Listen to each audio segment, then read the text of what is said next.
Бәріне сәлем, бұл Сайбер Алаң және оның жүргізушісі мен Аружан. Біз Қазақстан мен әлемдегі киберспортқа қатысты жаңалықтарды айтамыз.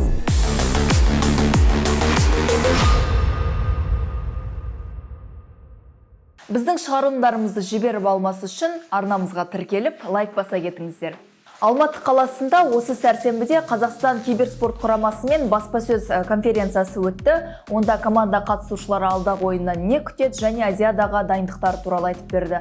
Ал бақ қызметкерлері болса өздерін қызықтырған сұрақтарына жауап ала алды. Естеріңізге сала кетейік, киберспорт осындай көлемдегі турнирде классикалық спорт түрлерімен қатар алғаш рет өткізілетін болады. Ал бұл ақпарат Киберспорт Федерациясының ресми Instagram парақшасынан алынды.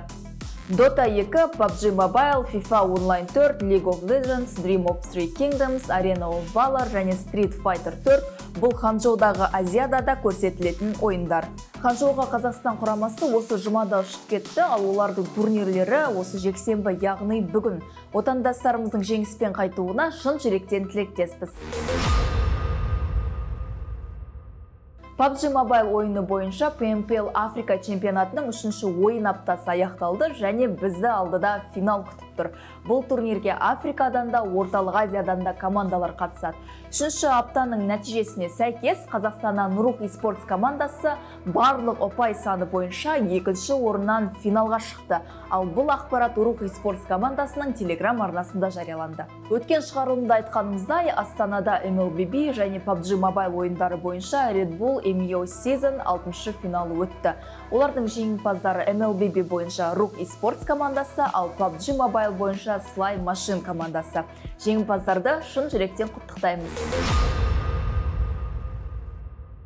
Нұрух Dreamcore қыздар құрамасымен таныс болыңыздар. Бұл ұжым PUBG Mobile бойынша барлық қыздарға арналған турнирде Қазақстанның атынан қатысады. Команда құрамында Мария Безумий Черных, Жанель Сейтанова, Кристина Соня Самбилова, Айдана Сондер Жанат, Алина Роуз Еркалиева мен Кристина Синабон Жардан. Ал менеджерлері Дарья Ковальски. Қыздарымызға алдағы турнирлерде сәттілік тілейміз.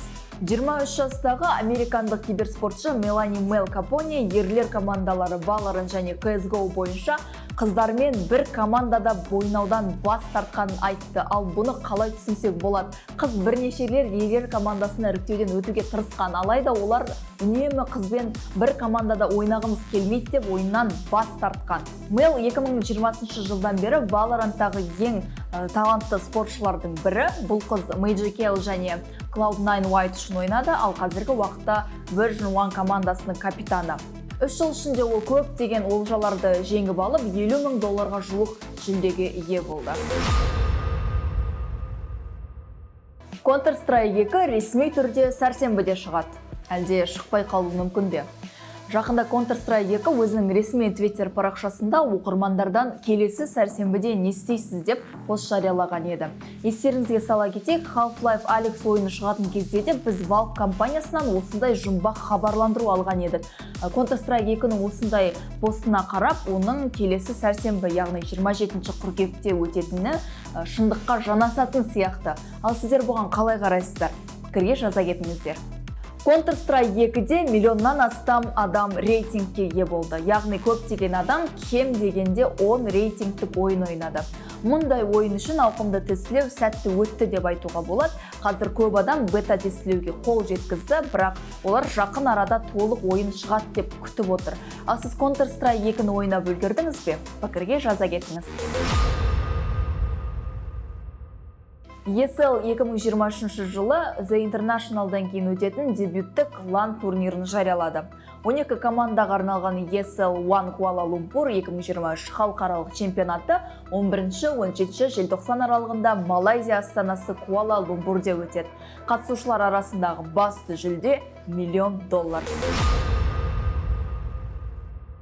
Ғаламдық киберспорт туралы. Бұл сала бойынша қай бағытта даму керек және болашақта не болады? Біздің редакциямызға киберспортқа қатысты қызықты зерттеулер келіп түсті және біз оны жан-жақтан талдап, сіздермен өз ойымызды бөліскіміз келеді. Бүгін біз жүлде қоры ең көп ойындар бойынша сіздермен статистиканы бөлісеміз. Дәл қазір экранға осы статистика шығады. Өздеріңіз білетіндей, PUBG Mobile ол ең танымал киберспорт ойындарының бірі, бірақ өкінішке қарай дейміз ба, оны бұл статистикадан көріп тұрған жоқпыз. Оның орнына Arena of Valor ойыны тұр. Ол Ханчжоудағы Азияда да турнир өтетін ойындардың бірі. Ал сіз бұл ойын туралы бұрын соңды естіп пе едіңіз? Пікірге жаза кетіңіз. Біз Cyberallan командасы Қазақстандағы киберспортты дамыту және киберспортқа қатысты ақпарат тарату мақсатында апта сайын осындай жаңалықтарды шығарып отырамыз. Жаңалықтардан хабардар болу үшін біздің Telegram, YouTube арнамызға және TikTok, Instagram парақшаларымызға жазыла кетіңіздер. Сіздермен бірге болған мен Аружан. Келесі аптада кездескенше.